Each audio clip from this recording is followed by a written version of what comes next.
So now we move to this is the last, but not least, a prize that is quite the equivalent, was described by Jean-Philippe Desmartins as the equivalent of the Ballon d'Or of the domain of sustainable finance. So it's a very well-regarded award in the domain of sustainable finance. And it's going to be presented by Anne-Claire Impérial, who is Head of Sustainability at Sycomore Asset Management. Whoops. So here or her the prices. So I will call to the stage again Diane-Laure, who is here, Arjaliès, and Bobby Banerjee. And congratulations for your paper, Let's Go to the Land Instead, Indigenous Perspective on Biodiversity and the Possibilities of Regenerative Capital, that was published in the Journal of Management Studies. Just before maybe giving the award, I just want to say a few words about the process. As I told you, there is a deliberation that takes place in two spaces of a few weeks, because usually we do not agree, as in Rob, we don't have 3 days to decide about the paper, so we meet for 2 or 3 hours, 2 times to decide of the different awards. And usually we need the 2 stages because there are always 2 or 3 contenders, and we need a second round of discussion to discuss about which paper is going to win the award. I understood from Jean-Philippe that this is the first year ever that there was a quasi-consensus at first round on the paper, on the practitioner side, and on the academic side.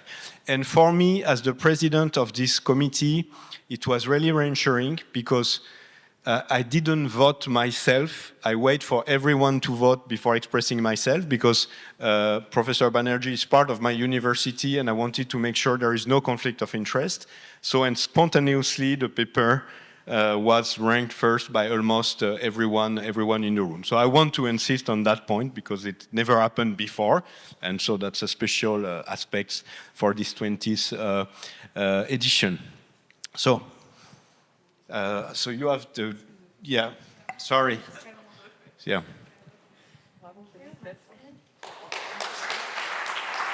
So congratulations. I don't know who's going to do the speech, or maybe you will share. Bonsoir. I must confess I'm a bit of an interloper. I'm a management academic, and it's the first time in my life I'm in a room full of finance people. It's also the first time in my life I've worked with a finance academic, so you can put 2 and 2 together. This paper was published in the Journal of Management Studies as part of a special issue on reimagining capitalism. So let me start by addressing the elephant in the room, capitalism. It's a word which makes business school deans nervous and uncomfortable. One of the many remarkable things about capitalism is that it produces ecological breakdown and then sells itself as the only reasonable solution to solve the ecological breakdown. So the big question we ask in this paper, is it even possible to restore biodiversity, to regenerate land under a system of comparative markets, private property rights, regulatory capture, commodification? You will have to read the paper to find out. Okay. These are the key structural factors of capitalism, yeah? But for me, I think for both of us, in fact, for everybody involved in this project, there were a lot of people, the key learning, which has never happened to me before, is the process was more important than the outcome. So the outcome is a condensation impact bond. It's a complex bond, which is great. But the process of arriving at that was more important because we brought together so many different people, so many different groups, some aligned more than others, but with one common interest, to regenerate the land, right? The process actually became the outcome, if you know what I mean, right?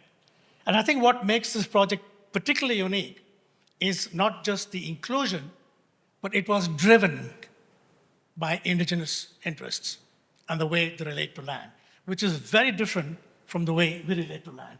Can I go to the picture? Yeah. So this is what the fuss is all about.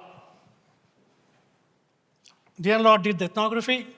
I spent 4 years in London reading about this land, reading the ethnographic narratives, right? And I must warn people in the paper, the only numbers are page numbers. There are no numbers in the paper, there are stories.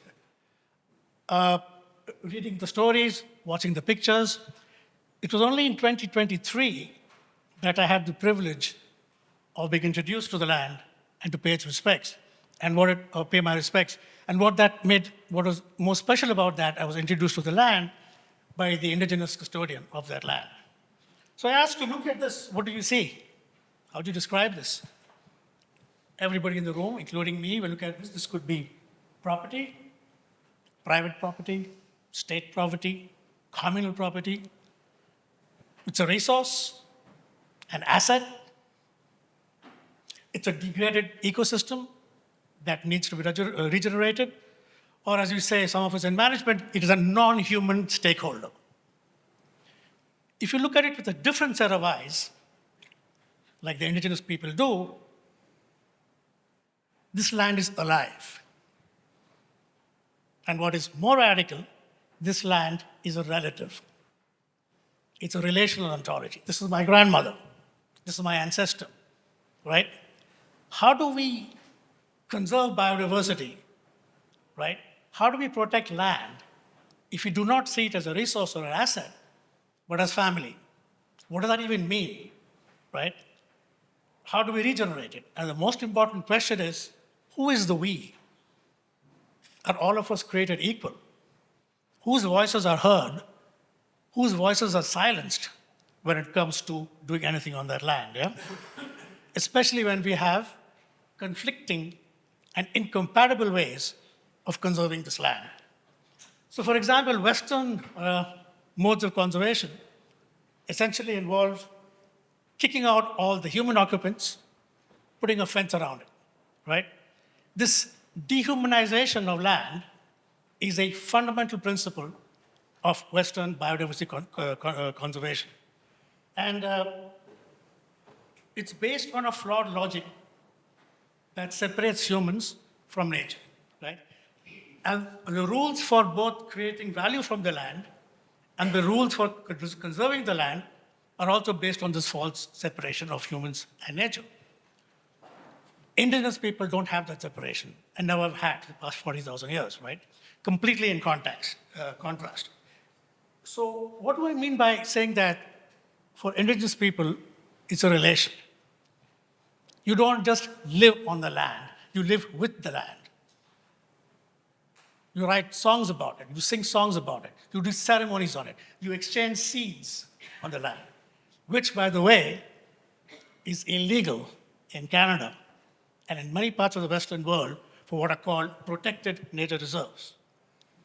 So are we asking indigenous communities to break the law to protect biodiversity? As we all know, the rule of law is sacrosanct in Western liberal democracies. With a few exceptions, of course, we are happy to suspend the rule of law for the occasional genocide or when we bomb other countries. Be that as it may, we are not asking indigenous communities to break the law. What we are asking is for essentially Western laws to evolve so that they can accommodate different ways of looking at the land. Which brings me to another elephant in the room. We cannot embrace, affirm indigenous knowledges, ways of being, without acknowledging indigenous land rights, sovereignty, and self-determination, which makes many governments very uncomfortable again. So ultimately what we argue in the paper is that we cannot solve the ecological crisis without addressing the political economy of capitalism, which is responsible for the crisis. Having said that, I don't see any radical socialist approaches either, because the socialist approaches have the same extractive relationship to land? Does the planet really care if it's being destroyed by capitalists or socialists? So I will leave you on that happy note to think about. Thank you, Ken.